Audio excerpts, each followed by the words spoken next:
Radio Cuentera, tu compañera, presenta Podcast 103, Programa 28. El gobierno o corre o se encarama. El fiscal designado por la extinta, usurpadora e inútil Asamblea Constituyente, Tarek William Saab, declaró el pasado 1 de mayo que luego de un tercer informe que esta institución garante de los derechos humanos y titular de la acción penal le ha enviado a la Corte Penal Internacional el día de ayer, viernes, la evolución de algunos casos emblemáticos que han llamado la atención de la comunidad nacional e internacional. Que luego de un tercer informe de esa fiscalía enviado a la Corte Penal Internacional el día viernes 30 de marzo, el día antes de esa declaración, y curiosamente en él, ese informe se refiere a casos emblemáticos para justificar el gran trabajo que él como fiscal ha desarrollado en defensa de los derechos humanos. Y sin ruborizarse, recula y da otra versión de esos casos diferente a las que había dado anteriormente. Concretamente se refiere a los casos del concejal Fernando Albán, asesinado por la policía política de Maduro.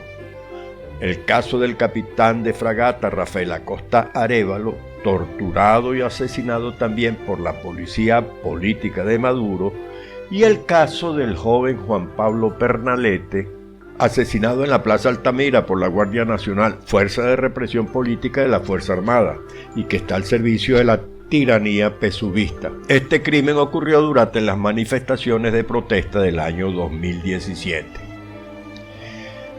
Es evidente que el ciudadano Tarek William es un fiscal, miembro del Poder Ciudadano, que deshonestamente se ha puesto al servicio del Poder Ejecutivo, y que el cambio de posición con respecto a esos casos es una instrucción de Maduro ideada con el propósito de tratar de librarse de la justicia internacional que los está alcanzando a ellos. Es evidente, y así lo reconocen Maduro y sus poderes serviles, que ellos han cometido crímenes de Estado, que hay hostigamiento, persecución, privación ilegítima de libertad, torturas y asesinatos contra adversarios políticos. Es evidente que se han cometido crímenes de lesa humanidad. En fin, que hay violación de los derechos humanos y que el rumbo que lleva la investigación de la Corte Penal Internacional puede desembocar en el juicio y castigo no solo de los autores materiales de tales crímenes, sino también de los autores intelectuales, de los encubridores y alcahuetes en la comisión de esos crímenes. De allí viene el recule. En fin, es un jódete tú pa' salvarme yo, que ellos le hacen a los policías y militares a los que mandaron a ejecutar tales crímenes y que protegieron descaradamente ante evidencias inobjetables de la ocurrencia de esos crímenes. Empecemos con el caso del concejal Fernando Albán. El caso de la muerte del concejal Fernando Albán. En su momento se le imputó a los funcionarios implicados en este lamentable hecho el delito de quebrantamiento de normas de custodia.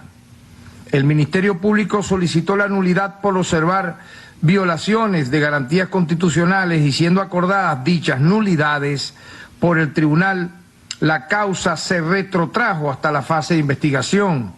Posteriormente, el Ministerio Público solicitó orden de aprehensión contra los dos funcionarios implicados en estos hechos que los custodiaban por los delitos de homicidio culposo, quebrantamiento de normas de custodia, agavillamiento y favorecimiento de fuga del detenido, lográndose la privativa correspondiente. Dice Tarek William que en su momento se le imputó a los dos policías que vigilaban a Fernando Albán el delito de quebrantamiento de normas de custodia, que parece algo así como una sanción administrativa, no penal. Después dice que el Ministerio Público solicitó la nulidad por observar violaciones de garantías constitucionales y que el tribunal acordó la nulidad solicitada por ellos. Por cierto, no sabemos cuándo ni qué los hizo ver la existencia de esas violaciones. La causa entonces se retrotrajo a la fase de investigación y después la Fiscalía solicitó orden de aprehensión contra los mismos dos funcionarios policiales que los custodiaban, ahora por los delitos de homicidio culposo, es decir, que la muerte se produjo sin querer, que se les murió, no que lo mataron. Quebrantamiento de normas de custodia, lo mismo que antes, es decir, que se les escapó. Agavillamiento, lo que en un buen venezolano llamamos callapear, y favorecimiento de fuga. Como vemos, esta vez no habla de suicidio, sino de homicidio culposo, que significa que es o fue una actuación o una omisión imprudente o negligente de esos funcionarios, y que esa actuación o omisión ocasionó la muerte. Pero veamos qué dijo el propio Tarek William Saab el 18 de octubre del año del crimen. Eso los va a colocar en una situación muy delicada. Y con relación... Porque mentir sobre un hecho, porque tú no tienes pruebas sobre algo que ocurrió, no las tienes, pero tú sigues insistiendo en que eso es así, ¿verdad? Eso es un delito, ¿no? Y nosotros estamos evaluando todo eso, porque nosotros hemos presentado lo más técnico y científico que puede haber en un caso como este, triste y lamentable, que es la autopsia. Auditada para quien quiera, porque está filmada y con video y con fotografía. Ya yo lo expliqué, murió, incluso cuando cae, lamentablemente cae vivo, con signos vitales, pero la hemorragia era imposible que tuviera. ¿Y él estaba esposado? ¿Estaba esposado o tenía custodia? Como te dije, aquí estamos dos versiones, ¿cierto? Los que dicen la versión contraria a la que científicamente hemos probado, no la han demostrado, por lo tanto son personas que están mintiendo. Y eso frente a la sociedad tiene una consecuencia. Es importante destacar que el fiscal de la falsa constituyente dice que Albán se suicidó, que aún estaba vivo y que al poco tiempo murió a causa de los derrames y golpes del impacto. Dice allí Tarek William Saab que tenía la prueba científica, que era la autopsia, firmada por cierto por un médico integral y no por un anatomopatólogo especialista en la materia. Cuando la periodista le interroga sobre si estaba esposado o no, se hace loco y no responde, aun cuando este detalle era muy importante para la investigación. Un hombre con las manos esposadas es imposible que se suba a una ventana. Si está esposado, cosa que aún no sabemos, lo más seguro era que lo lanzaron. Pero si se apresura a informar que cuando se estrelló en el piso aún estaba vivo, lo que sirve para desechar la investigación sobre una hipótesis que se mencionó y la que recalcó en un programa de televisión colombiana la exfiscal Luisa Ortega Díaz. Porque es lamentable que los venezolanos sigan muriendo a manos de la tiranía que ejerce el poder en Venezuela. Nicolás Maduro, Delcy Rodríguez, Gustavo González López e Iris Varela. Todos ellos son responsables de la muerte de este concejal, de Fernando. Tengo información, porque nosotros tenemos información de adentro, que se les murió ahogado, porque lo estaban torturando con una bolsa. Lo bolsearon, como dicen en el argot policial, y se les murió. Esa es la información que nosotros tenemos. Hay fracturas, hay presencia de hematoma por la caída, pero hay que determinar si antes de la caída ya había perdido la vida. Entonces, eso solamente lo puede determinar una prueba científica, que es la autopsia que se practica sobre el cadáver. ¿No es sospechoso que, por ejemplo, este informe lo firme un médico comunitario? Cuando por la gravedad del caso tendría que ser firmado, no sé si por un patólogo, usted sabrá más que yo de estas cosas, pero un médico comunitario. Ella afirma que tiene información de que Albán murió bolseado, que en el argot quiere decir que lo estaban torturando poniéndole una bolsa plástica en la cabeza y se les murió asfixiado. por lo que optaron por lanzarlo, ya muerto, desde el piso 10 para hacer ver que se había suicidado. Acá también es importante, es fundamental el informe forense y que ese informe lo haya realizado un especialista en la materia y no un médico integral.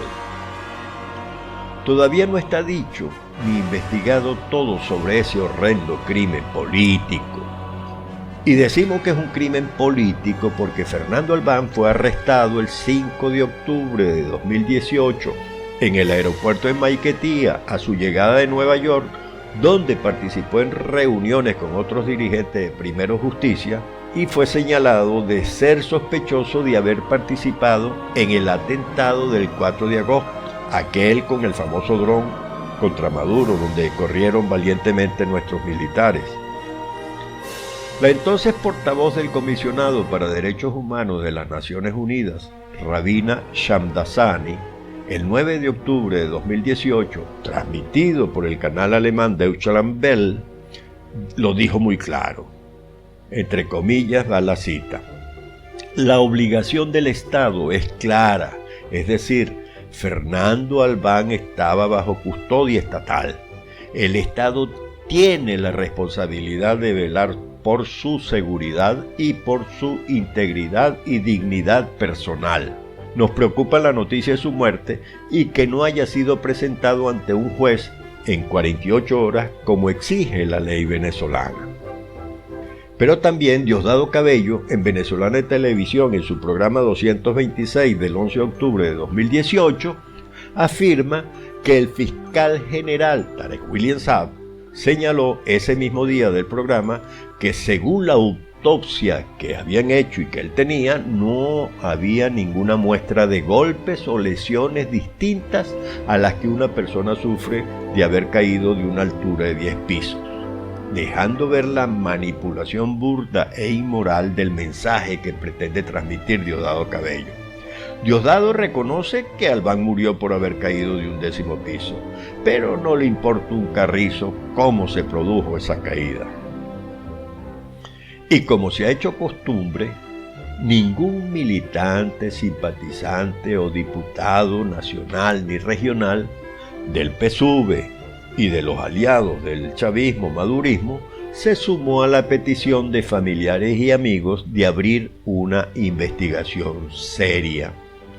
Como de costumbre, todos permanecen en silencio. En el próximo podcast analizaremos el caso del capitán Acosta Arévalo, quien muere el 29 de junio de 2019. No se lo pierdan. Hasta la próxima, Dios mediante, cuando estaremos nuevamente con Radio Cuentera, tu compañera, y por www.yararadio.com. Dios los bendiga.